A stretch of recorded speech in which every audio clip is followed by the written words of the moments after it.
Bismillah. Bismillahirrahmanirrahim. Assalamualaikum warahmatullahi wabarakatuh. Innal hamdalillah nahmaduhu wa nasta'inuhu wa nastaghfiruh wa nastahdihi wa nadhubu ilaihi wa na'udzu billahi min shururi anfusina wa sayyiati a'malina. May yahdihillahu fala mudilla lahu wa may yudlil fala hadiya lahu. Wa nashhadu an la ilaha illallah wahdahu la syarika lahu wa nashhadu anna Muhammadan abduhu wa rasuluhu la nabiyya ba'dah. Allahumma salli wa sallim wa barik ala nabiyyina wa habibina wa sayyidina wa qurrati a'yunina wa syafi'ina wa sayyidina Muhammadin sallallahu alaihi wasallam wa ala alihi wa ashabihi ajma'in wa ba'd. Alhamdulillah, kita bersyukur kepada Allah Subhanahu wa taala. Pertama, kita dikarunia oleh Allah, ditakdirkan oleh Allah, mendapatkan taufik dari Allah sebagai umat Islam kaum muslimin. Dan pula kita ditakdirkan oleh Allah hidup di negeri yang mayoritas muslim, artinya mayoritasnya adalah calon-calon ahlul jannah, calon-calon penghuni surga. Kemudian pula kita dapat aktif beribadah. Salah satunya adalah menegakkan salat 5 waktu. Di antaranya pula adalah bertafaqquh fiddin, mendalami ilmu agama Islam, ilmu agama Allah. Kajian kita seputar as-sirah an-nabawiyah, perjalanan hidup Nabi kita Muhammad sallallahu alaihi wasallam, sebagaimana kita maklum didasarkan pada surah Al-Ahzab ayat 21. A'udzu billahi minasyaitonir rajim. Laqad kana lakum fi rasulillahi uswatun hasanah liman kana yarjullaha wal yawmal akhira wa dzakarallaha katsira. Ini termaktub di dalam surat Al-Ahzab. Surat Al-Ahzab diantaranya latar belakangnya adalah perang Ahzab. Perang Ahzab terjadi pada tahun ke-5 Hijriah, di mana Nabi kita Muhammad SAW sudah dimampukan oleh Allah bukan hanya mengajarkan Islam, tetapi sudah sampai kepada tingkat menegakkan Islam di Madinah. Karena Islam itu untuk dipelajari, untuk disebarkan, untuk didakwahkan, pada waktunya untuk ditegakkan. Masing-masing ittaqullaha mastata'tum, masing-masing sesuai dengan seluruh kemampuannya. Kalau sudah berusaha mendalami agama Allah sungguh-sungguh sesuai dengan kemampuan, maka tidak bersalah. Yang bersalah ketika kita sejak kecil sampai dewasa sampai tua di dalam mendalami agama Allah itu kurang bersungguh-sungguh. Itu kiranya bisa salah. Yang tidak salah adalah kita sudah berusaha dari kecil sampai tua untuk menyebarkan agama Allah seluas-luasnya, semampu-mampunya. Yang barangkali kurang pas, kalau dari dulu sampai tua belum pernah berdakwah. Kemudian pula kalau kita sudah berusaha sekuat tenaga, semampu-mampunya menegakkan agama Allah, mudah-mudahan tidak bersalah. Yang bersalah kiranya atau kurang tepat kiranya kalau tidak menyadari bahwa hal itu termasuk bagian daripada tugas hidup, bahkan tugas yang utama. Nah, Nabi kita Muhammad sallallahu alaihi wasallam ketika di Madinah, terima kasih. Ketika di Madinah sudah menegakkan Islam sampai menginjak tahun ke-5. Tetapi Islam baru tegak di Madinah saja. Sekitar Madinah masih didominasi oleh kekuatan-kekuatan kabilah musyrik. Kemudian di sekitar Jazirah Arab juga masih didominasi oleh 2 kekuatan politik besar, yaitu Romawi sama Persia. Nah, Kemudian dalam latar belakang semacam itulah diantaranya turun ayat laqad kana lakum, sungguh bagi kamu sekalian orang-orang yang beriman pada diri Rasulullah SAW ada tauladan yang baik. Tauladan itu adalah Rasulullah, tetapi di sini orang-orang yang beriman di sini dibatasi dengan 3 kriteria istimewa, yaitu liman kana yarjullaha, bagi orang-orang yang memang hidupnya betul-betul untuk mengharap ridho Allah. Tenaganya digunakan untuk mengharap ridho Allah. Kemudian kekayaannya digunakan untuk mencari ridha Allah. Kalau punya jabatan, jabatannya digunakan untuk mencari ridha Allah. Wal yaumil akhir, dan bagi orang-orang yang betul-betul mengharapkan keselamatan di alam akhirat, sejak alam bariyah sampai akhirat yang abadi nanti. Artinya tenaganya digunakan untuk mencari keselamatan akhirat. Kemudian kekayaannya digunakan untuk mencari keselamatan akhirat. Kalau punya jabatan status sosial digunakan untuk mencari keselamatan akhirat. Wa dzakarallaha katsira, dan ingat Allah banyak-banyak. Termasuk sifat orang yang beriman adalah ingat Allah banyak-banyak. Kemudian termasuk sifat orang yang munafik adalah wala yadhkurunallaha illa qalila, tidak ingat Allah kecuali sedikit. Mestinya kita ini beristighfar, bertasbih, bertahmid bukan hanya setiap habis sholat, bukan hanya pagi dan petang, kalau bisa sebanyak-banyaknya. Kalau bisa setiap kita punya waktu longgar atau kapanpun juga, kita berusaha mengingat Allah sebanyak-banyaknya, membaca subhanallah sebanyak-banyaknya, membaca subhanallah wa bihamdi sebanyak-banyaknya, membaca subhanallah wa bihamdi subhanallah azim sebanyak-banyaknya, membaca la ilaha illallah sebanyak-banyaknya, dan lain-lain. Nah, kemudian juga tuntutan mengikuti tuntutan belajar as-sirah an-nabawiyah diantaranya didasarkan pada surah Ali Imran ayat 31. Surah Ali Imran surat yang ketiga. Di dalam surat tersebut banyak dibincangkan peristiwa perang Uhud. Peristiwa perang Uhud yang terjadi pada tahun ke-3 Hijriah, di mana kala itu kaum muslimin mendapatkan ujian berat karena terkondisi terkepung, termasuk Rasulullah terkepung, sehingga di antara para sahabat ada 70-an yang mati syahid. Kalau nanti jenengan tindak umroh kemudian nanti ke Bukit Uhud, disitulah ada makam para syuhada, ada makam syuhada, ada juga Bukit Rumat. Dalam surah Ali Imran 31 disebutkan kul in kuntum tuhibbunallaha fattabi'uni, katakanlah kalau kalian cinta kepada Allah maka ikutilah aku. Berarti tuntutan cinta kepada Allah pasti akan mengikuti Nabi. Jadi mahabbatullah, cinta kepada Allah, kalau betul-betul maka akan terefleksikan kepada ittiba'ur rasul, mengikuti jalan hidup Nabi. Bagaimana Nabi seorang pribadi, bagaimana Nabi sebagai kepala keluarga, bagaimana Nabi sebagai seorang pemimpin, bahkan bagaimana Nabi ketika menjadi panglima perang dan lain-lain. Kemudian qul in kuntum tuhibbunallaha fattabi'uni.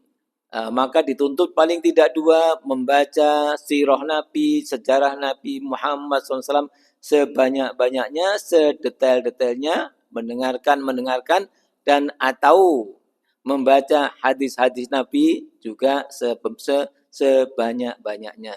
Dengan begitu maka insya Allah setahap demi setahap kita dengan izin Allah dapat mengikuti pola hidup maupun gaya hidup Nabi kita Muhammad Sallallahu Alaihi Wasallam melalui sirahnya, jalan hidupnya, atau melalui hadis-hadisnya. Kul in kuntum tuhibbunallaha, hai orang-orang yang beriman, kalau kalian cinta kepada Allah, fattabi'uni, maka ikutilah aku. Yuhibbukumullah, Kalau kalian mengikutiku, maka Allah akan mencintai kalian. Misalnya kita menjaga sholat 5 waktu juga dalam rangka mengikuti Rasulullah.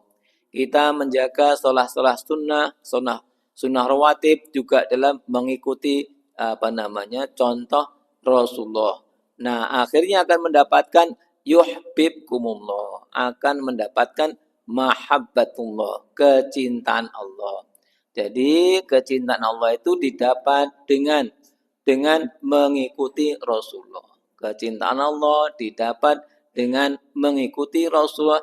Di samping itu wa yaghfir lakum dzunubakum, dan Allah akan mengampunkan dosa-dosa kita, sebab amal soleh itu akan menutup keburukan-keburukan yang lalu, sebagaimana dalam hadis ittaqillaha haitsu ma kunta wa atbi'is sayyi'atal hasanata tamhuha wa khaliqin nasa bi khuluqin hasanin. Padahal amal Nabi itu serba baik, mengurus rumah tangga serba baik, mengurus masyarakat serba baik, mengurus kaum muslimin serba baik, mengurus tetangganya orang Yahudi juga semua serba baik.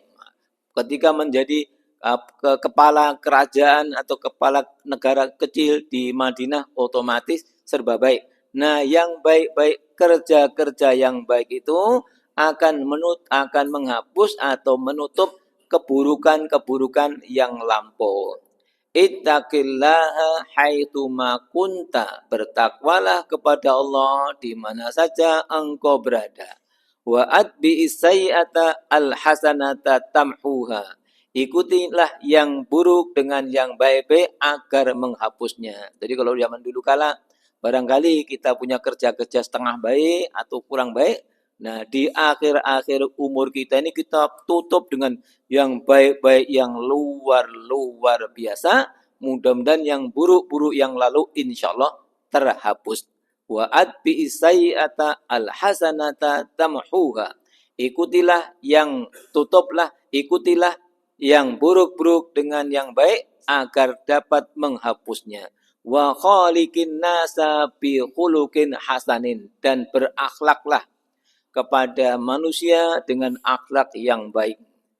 Nah, maka sampai di negeri kita pula, kalau kita cermati landasan negara kita, bab pendidikan, pasal 31 ayat 3, bahwa negara menyelenggarakan sistem pendidikan nasional guna meningkatkan keimanan, ketakwaan, dan akhlak mulia demi mencerdaskan kehidupan berbangsa.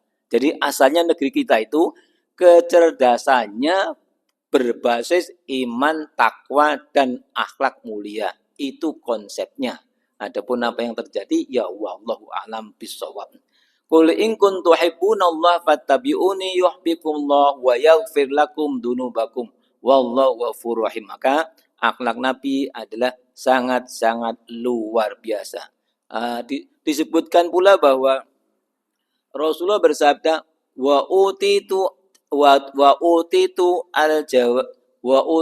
jawami'ul kalimi, diberikan kepadaku satu istilah namanya jawami'ul kalimi, kalimatnya singkat tapi isinya padat. Jadi hadis-hadis Nabi itu kadang-kadang singkat-singkat tapi isinya luar biasa. Contohnya tadi, ittaqillah haitsu ma kunta, bertakwalah di mana saja berada. Kalau bisa selamatlah sudah. Jadi ittaqillah haitsu ma kunta, di rumah bertakwa, di masjid bertakwa, di pasar bertakwa, di kantor bertakwa, selamat sudah. Jadi orang biasa bertakwa, nanti jadi gubernur bertakwa, jadi bupati bertakwa, jadi presiden bertakwa, selamat sudah. Kemudian wa'at bi sayyi'atal hasanata tamhuha, dulu terlanjur buruk dihapus dengan yang baik-baik, diikuti ditutup dengan yang baik-baik, menghapus. Kemudian wa khaliqin nasa bi khuluqin hasanin, berakhlaklah, beradablah, bertotokromolah kepada sesama manusia dengan akhlak yang bagus. Ini menunjukkan memang panduan 3 lengkapnya luar biasa. Panduan 3 lengkapnya luar biasa. Bertakwa, menutupi yang buruk dengan yang baik, kemudian berakhlak yang baik, kepada siapapun juga. Itulah namanya jawami'ul kalimi, kata-kata singkat tapi isinya padat.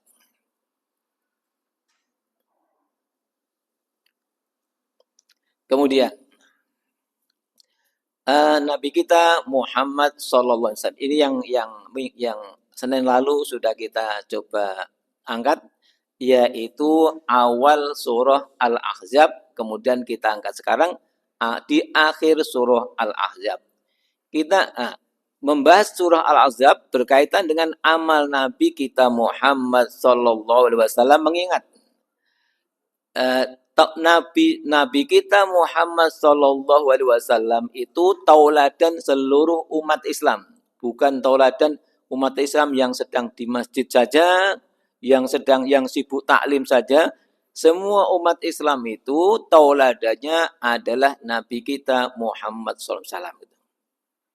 Nah, kemudian sudah kita sampaikan bahwa ayat yang berkaitan dengan keteladanan Nabi disebutkan di dalam surah Al-Ahzab. Sudah kita sebutkan pula bahwa surah Al-Ahzab itu surah yang ke-33, kemudian backgroundnya adalah peristiwa tahun ke-5 Hijriah, di mana Rasulullah sudah menjadi pemimpin negeri Madinah 5 tahun. Sudah tahun pertama Hijrah, tahun pertama Hijrah, tahun kedua terjadi perang Badar, tahun ketiga terjadi perang Uhud, tahun keempat, tahun kelima. Sudah 5 tahun. 5 tahun memimpin Madinah sebagai pemimpin tunggal. Yang sebelum itu belum ada. Yang sebelum itu Jazirah Arab secara umum belum ada pemimpin satu. Pemimpinnya kabilah-kabilah. Ya, setiap kabilah ada pemimpin sendiri. Setiap kabilah ada pemimpin sendiri. Nah, dengan kedatangan Rasulullah diproses lebih kurang 6 bulan, Madinah punya pemimpin satu. Di samping ada ketua kabilah-kabilah, tapi yang paling ujung adalah Nabi kita Muhammad SAW. Jadi kalau kita cermati, ibarat Rasulullah mulai terjun ke dunia politik praktis 6 bulan. 6 bulan masuk ke Madinah, langsung terkondisikan sebagai pemimpin tunggal. Dengan tetap ada kabilah dengan pemimpin-pemimpinnya, dan Madinah kala itu ketika Rasulullah berhijrah, masyarakatnya masih heterogen, masih macam-macam. Nah, di era semacam itulah Rasulullah mendapatkan pesan dari Allah awal surah Al-Ahzab. Ya ayyuhan nabiyyu ittaqillah. Wahai Nabi, bertakwalah kepada Allah. Nah, kala itu Rasulullah sebagai Nabi, juga sebagai pimpinan Muhajirin dan Ansor, juga sebagai pimpinan Madinah. Ketika ayat ini turun, Rasulullah bukan hanya menjadi pemimpinnya kaum muslimin, tapi pemimpin Madinah. Menjadi pemimpin Madinah. Nah, kemudian Allah berpesan kepada Rasulullah yang kala itu sebagai Nabi sekaligus sebagai pemimpin Madinah, yang daerah teritorialnya, daerah kekuasaannya hanya Madinah atau Madinah dan sekitarnya. Disitulah Islam, disitulah Islam tegak, dan penduduknya heterogen, macam-macam. Pesan Allah, ya ayyuhan nabiyyu ittaqillah, wahai Nabi, bertakwalah kepada Allah. Bertakwa kepada Allah itu ringkasnya adalah mengikuti perintah Allah dan menjauhi larangan. Maka kalau orang tidak tidak ilmunya tidak cukup tentang agama Allah, tentang syariah, maka kadang-kadang tidak tahu mana yang harus dikerjakan dan mana yang harus ditinggalkan.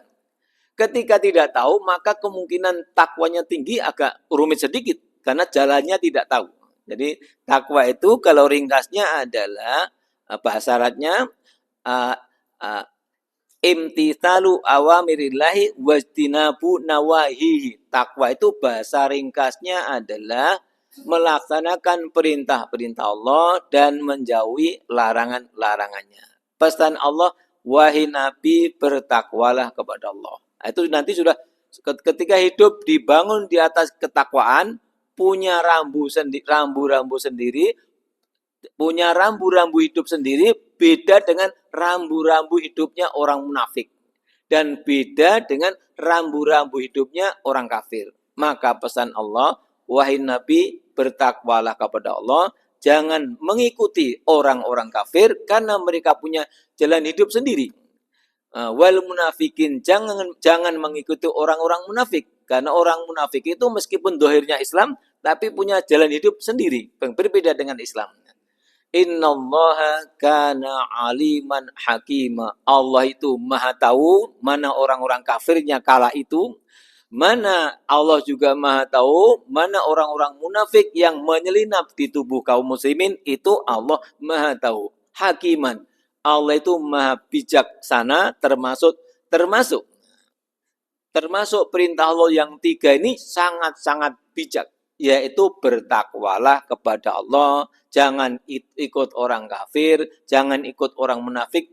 Ini adalah pesan yang sangat-sangat bijak agar nanti di dunia selamat dan berkah, kemudian di akhirat juga selamat dan bahagia. Nah, kemudian wattabi ma yuha ilaika, ikutilah Al-Qur'an. Itu ikuti. Nah, Al-Qur'an itu baru dibaca saja itu sudah insya Allah di dunia membawa berkah, di akhirat nanti akan membantu kita atau menolong kita. Maka dulu ketika Bapak kula pun sepuh kira-kira umur 80 85 beberapa tahun yang lalu, karena kurang rada deg-degan, maka saya tanya kepada Bapak kula, "Pak, jenengan ndak dinten maos Quran pinten lembar?" Alhamdulillah Bapak saya menjawab, "Insyaallah ndak sasi katamping telu, ndak sasi katamping telu." Padahal umuripun 80-an. Nah, mbok kula, ibu saya tidak saya tanya menjawab, "Yen aku ndak sasi katamping papat." Berarti seminggu katamping pisan. Padahal mboten mondok niku. Masyaallah nggih, ngerti pokoknya ngoten niku. Nah, alasan kula ngeten, alasan kula sabda Nabi, "Iqra'ul Qur'ana fa innahu ya'ti yaumal qiyamati syafi'an li ashabihi." Bacalah Al-Qur'an karena Al-Qur'an nanti di hari kiamat menolong pembacanya.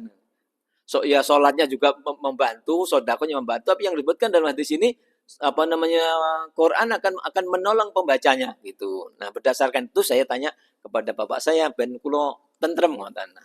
Itu yang pertama. Yang kedua, nanti ketika mau masuk surga dicek lagi ketika mau masuk surga. Ketika masuk surga, orang yang beriman akan disampaikan kepadanya Iqra warotil. Qur'anmu wacanen, Iqra warotil. Qur'anu pripun nek motnya. Nek disuruh baca, anak-anak suruh baca orang tuanya saja dredeg, kemudian disuruh membaca oleh ustadznya, kiainya pun deg-degan, apalagi nanti yang nyuruh malaikat, apalagi nanti yang nyuruh Allah. Iqra warotil kama kunta turattil fid dunya. Sekarang silakan dibaca Qur'annya dengan baik, dengan tartil. Saat ini alhamdulillah banyak anak-anak muda TPA, SDIT, dan lain-lain umumnya bacanya pun say-say dibandingkan dengan kita-kita yang dulu belajar Quran tahun 80-an. Yang belajar Quran yang tahun 80-an biasanya yang penting iso moco. Urusan bener ndak bener kemudian itu terbawa sampai sepuh didandani yo angel banget. Nah, kula nanti ya Allah, kula nanti melampah-lampahaken Madura. Terus Madura biasanya terkenal kalau bisa membaca Quran, biasanya suaranya bagus, bacanya bagus dan benar. Lah di Madura saya disuruh imam, kula deg-degan enggak berani. Yang lain. Ternyata yang lain baca Quran karena pondoknya sama dengan pondok saya. Bacanya ya persis seperti pondok saya. Jadi seperti bacaan tahun 80-an. Padahal orang Madura. Nah, jadi ternyata, tapi sekarang alhamdulillah umumnya generasi sekarang bacaannya adalah bagus-bagus. Yang generasi 80-an yang sekarang umurnya 50, 60, niroke mboten ndak jadi-jadi. Alhamdulillah. Jadi nanti masing-masing orang akan dimintai, didangu. Iqra warotil, jenengan waca. Kama kunta turatil fid dunya, sebagaimana engkau baca Quran dulu di dunia dengan tartil, dengan bagus. Fa inna manjilataka fi akhiri ayatin taqra'uha. Kalau di dunia banyak terus sampai kalau yang hafal Fatihah baca Fatihah banyak kali, yang hafal An-Naba baca banyak kali, yang hafal Yasin banyak kali, yang enggak hafal ya baca banyak-banyaknya. Sebab kalau enggak hafal membacanya harus pakai Quran. Nah, itu pun kalau sudah sepuh ada mushafnya, kocomotonya kletisut, boten sakit moco. Nah, tapi kalau anak-anak muda sekarang ada Qurannya, enggak ada Qurannya bisa dibaca. Nah, kalau di dunia udah baca banyak banget, fa inna manzilataka fi akhiri ayatin taqra'uha. Nah, terusnya banyak banget. Nah, yang bacaan huruf terakhir itulah yang nanti menentukan derajatnya di surga ngoten. Lah bocone sithik banget mesake banget. Nggih, yang penting masuk surga pun lumayan. Ya, jadi kembali kepada moto kita, Quran itu dibaca saja sudah bagus, nopo melih diterangkan, nopo melih ditegakkan. Cerita, ya Allah, cerita tentang sodako ini pun anyep enak, cerita tok. Apalagi nerangkan pentingnya sodako, apalagi sodako tenanan. Nah, cerita tentang sholat pun bagus banget. Nah, apalagi sholat ditinjau dari kesehatan dan macam-macam. Cerita tok pun apik. Kemudian diterang-terangkan lagi bagus, apalagi ditegakkan. Demikian juga seluruh syariah itu baru cerita saja sudah cerita jalan ke surga. Cerita syariah itu baru cerita tok sudah cerita jalan ke surga. Apalagi dikerjakan betul-betul jalan ke surga insyaallah. Maka pesan Allah, wattabi ma yuha ilaika mir rabbik. Ikutilah apa saja yang diwahyukan kepadamu, yaitu Quran. Innallaha kana bima ta'maluna khabira. Allah Maha tahu yang kalian kerjakan seperti apa. Allah juga Maha tahu kita. Kita ini hidupnya tenanan banget apa setengah tenanan. Kita dalam berislam niki sambilan apa fokus. Kita dalam sodako itu ya sak koberin apa fokus. Nah, kita di dalam menerangkan agama Allah sak koberin apa sak fokus. Kita ketika dalam mendalami ajaran Islam itu nunggu pensiun apa fokus. Dan selanjutnya itu Allah Maha tahu. Innallaha tidak bisa nanti rekamannya tidak bisa dihapusi karena semuanya terekam, dari niatnya tershooting, kemudian dari perasaannya tershooting. Soalnya yang nyuting kan malaikat, perasaannya tershooting, penampilannya tershooting, tenanannya tershooting, setengah fokus tershooting. Nah, maka wattabi ma yuha ilaika mir rabbik innallaha kana bima ta'maluna khabira. Allah terhadap apa yang kalian kerjakan Maha tahu. Nah, pertama, untuk bertakwa kepada Allah kadang-kadang tidak mudah. Kadang-kadang apalagi kalau jadi pejabat untuk bertakwa mungkin belum betul ngerti. Barangkali tidak mudah. Nah, kemudian apalagi menjadi pejabat besar untuk tidak mengikuti pendapat orang kafir barangkali betul gampang. Kemudian kalau menjadi penguasa besar untuk tidak mengikuti orang-orang munafik mbok menawi sulit. Maka pesan berikutnya adalah wa tawakkal 'ala Allah. Mesti tawakal. Bertawakallah kepada Allah. Lah itu ini kalau kita cermati, ini ayat berkaitan bagaimana Rasulullah mengatur negeri Madinah. Jadi lebih pasnya ini kayak ayat-ayat politik atau ayat-ayat hukum, mestinya gitu. Nah, kemudian itu di awal suratnya, di akhir surah Al-Ahzab ditutup dengan begini, ngeten. Ya ayyuhalladzina amanu ittaqullaha sami wa qulu qawlan sadida. Berpendapatlah dengan lurus. Berpendapatlah dengan lurus sesuai dengan syariah. Orang sulit untuk berpendapat benar kalau tidak tahu syariah kan ngoten. Orang tidak tahu ekonomi Islam untuk berbicara tentang ekonomi yang sesuai dengan yang lurus nggih sulit. Orang yang tidak mengenal politik syariah untuk berbincang politik sesuai dengan syariah nggih angel. Nah, pesan Allah, ittaqullaha wa qulu qawlan sadida. Bertakwalah kepada Allah dan berbincang-bincanglah yang lurus. Yuslih lakum a'malakum wa yaghfir lakum dunubakum. Kalau pembicaraannya lurus, nanti Allah akan meluruskan perbuatan kita. wa yaghfir lakum dzunubakum, dan Allah akan mengampunkan dosa-dosa kita. Jadi rentetannya pembicaranya bagus, bagus betulan. Kemudian awal amalnya akan dibaguskan, nanti dosa-dosanya kurang-kurangnya akan diampunkan oleh Allah. Nah, kemudian Allah memberikan garis umum tentang hidup tuh, garisnya singkat banget. Siapa taat kepada Allah untung, tidak taat tidak untung, kata mawon. Jadi artinya siapa yang mengikuti syariah Allah selamat, kalau setengah ikut setengah selamat, tidak ikut tidak selamat. Wa may yuti'illaha wa rasulahu faqad faza fawzan 'azima. Siapa mentaati Allah dan Rasulnya, maka dia telah beruntung dengan keuntungan yang sebesar-besarnya. Berarti ada yang untung tidak besar barangkali. Misalnya karena mengikuti orang kafir, tidak mau taat kepada Allah, barangkali dapat duit besar, untung juga. Tapi bukan untung yang besar nih. Kemudian karena menjauhi syariah, kemudian mengikuti orang-orang munafik, namun terus mendapatkan kekayaan besar atau mendapatkan pangkat tinggi misalnya, untung juga. Tapi bukan fauzan azima, bukan untung yang besar, bukan kesuksesan yang besar. Kesuksesan yang besar adalah kalau hidupnya dapat mentaati Allah dan Rasulnya. Ternyata taat Allah berarti taat syariah. Taat Allah berarti taat hukum Allah.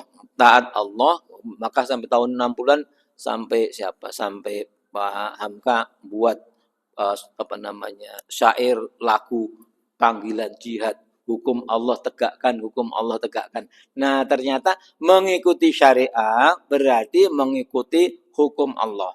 Nah, ternyata syariah itulah amanah. Syariah itu amanah dari Allah untuk diikuti. Disebutkan dalam surah Al-Ahzab ayat 72. Inna aradnal amanata 'alas samawati wal ardi wal jibal. Amanah kalau dalam salah satu tafsir disebutnya adalah salat. Salat atau amal-amal yang lain apabila dikerjakan mendapatkan pahala, apabila ditinggalkan mendapatkan dosa, itu namanya amanat. Berarti sholat ya amanat, sodakoh, infak ya amanat, zakat ya amanat. Semua perbuatan yang wajib-wajib. Semua perbuatan yang apabila dikerjakan mendapatkan pahala, apabila ditinggalkan mendapatkan dosa, itu namanya amanat. Disebutkan inna aradnal amanata 'alas samawati wal ardi wal jibal. Kami sudah tawarkan amanat salat dan lainnya kepada langit, bumi dan gunung. Maksudnya Allah Maha tahu bagaimana, tapi yang jelas semua makhluk itu bertasbih. Sabbahalillahi ma fis samawati wa ma fil ardh. Semua yang ada di langit dan di bumi itu bertasbih, kecuali manusia dan jin yang tidak mau taat, itu tidak bertasbih. Nah, tapi yang lain-lain, makhluk yang lain semua bertasbih. Allah Maha tahu bagaimana tasbihnya. Demikian ini amanat. Salat, sedekah, zakat dan lain-lain pernah ditawarkan untuk dikerjakan oleh langit, bumi dan gunung. Fa baina ayyahmilnaha. Semua makhluk-makhluk Allah yang berwujud bumi, langit dan gunung tidak siap menerima. Wasfaqna minha, takut tidak kuat mengerjakan amanat tersebut. Fahamalah insan, tapi takdir Allah amanat tadi dibawa oleh manusia. Jadi yang berkewajiban bertauhid yang manusia, yang berkewajiban beriman manusia, yang akhirnya yang berkewajiban melaksanakan seluruh syariah juga manusia. Manusia itu punya jati diri pembawaan innahu kana dzuluman jahula. Manusia itu kalau tidak dipandu oleh wahyu serba salah. Manusia itu kalau tidak dipandu oleh ilmu yang benar, ya serba bodoh. Innahu kana dzuluman jahula. Nah, persoalannya, kenapa, apa rahasianya kok Allah mentakdirkan, menentukan agar amanah yang berupa syariah tadi dilakukan oleh manusia, dikerjakan oleh manusia. Ternyata untuk memilah manusia nanti di akhirat sebagian ke sana, sebagian ke sana.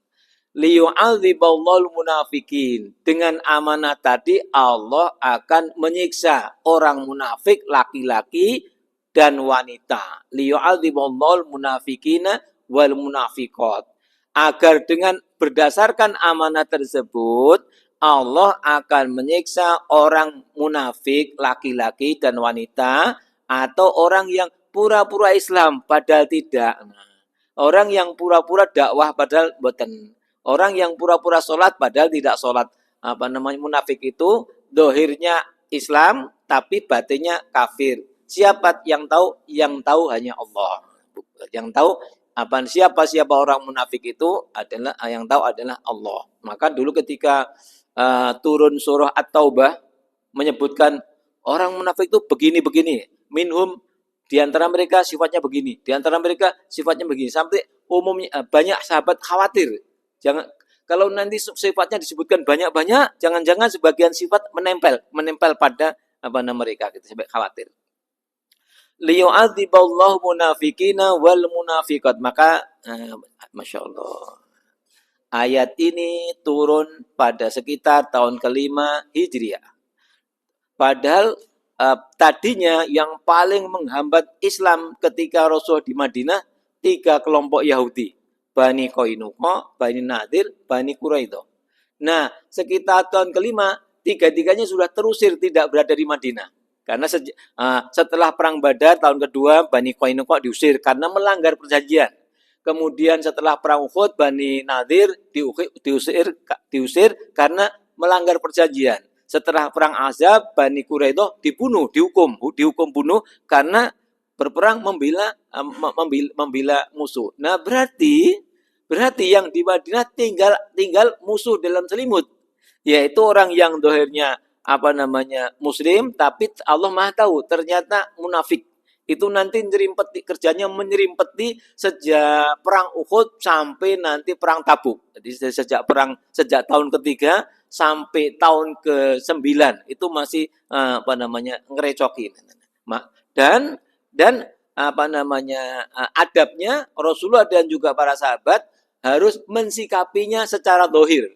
Secara dohirnya muslim, secara dohirnya sholat, secara dohirnya umrah, secara dohirnya haji, maka disikapi sebagaimana innamal mu'minuna ikhwatun.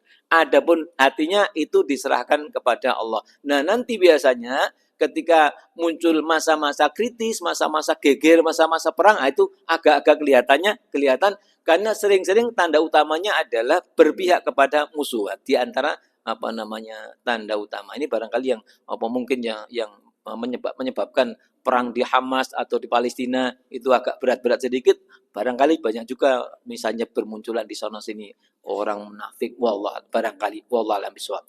Liyu'adziballahul munafiqina wal munafiq. Mudah-mudahan sifat-sifat nifak dijauhkan oleh Allah dari diri kita masing-masing. Wal musyrikina wal musyrikat. Kemudian agar Allah dengan syariah tadi menyiksa orang, mengadab orang musyrik dan orang musyrik laki-laki maupun perempuan. Termasuk orang musyrik adalah orang musyrik paganisme, penyembah berhala, termasuk orang musyrik Yahudi, termasuk orang musyrik Nasrani kala itu. Nah, baru orang-orang yang mukmin betulan wa yatubullahu 'alal mu'minin. Orang-orang yang sholat betulan, yang Islam betulan, yang sholat betulan, yang sedekah betulan dan selanjutnya itu akan diampunkan oleh Allah Subhanahu wa taala. Wa yatubullahu 'alal mu'minina wal mu'minat. Dan Allah akan memberikan taubat kepada orang mukmin baik laki-laki maupun wanita. Yang penting masing-masing sudah ittaqullaha mastata'tum. Bertakwa kepada Allah semaksimal kemampuannya. Wa kanallahu ghafurur rahim. Adalah Allah Maha Pengampun dan Maha Mesakib dan Maha Kasih Sayang. Demikian yang bisa kita sampaikan. Mudah-mudahan Allah mudahkan kita untuk meningkatkan ketakwaan kita Mudah-mudahan Allah mudahkan kita untuk selalu taat kepada Allah dan Rasul-Nya. Mudah-mudahan Allah memudahkan kita untuk selalu mengikuti wahyu Allah, yaitu Al-Quran dan As-Sunnah Nabawiyah. Demikian, subhanakallahumma wa bihamdika asyhadu an la ilaha illa anta astaghfiruka wa atubu ilaik. Walhamdulillahirabbil alamin. Assalamualaikum warahmatullahi wabarakatuh.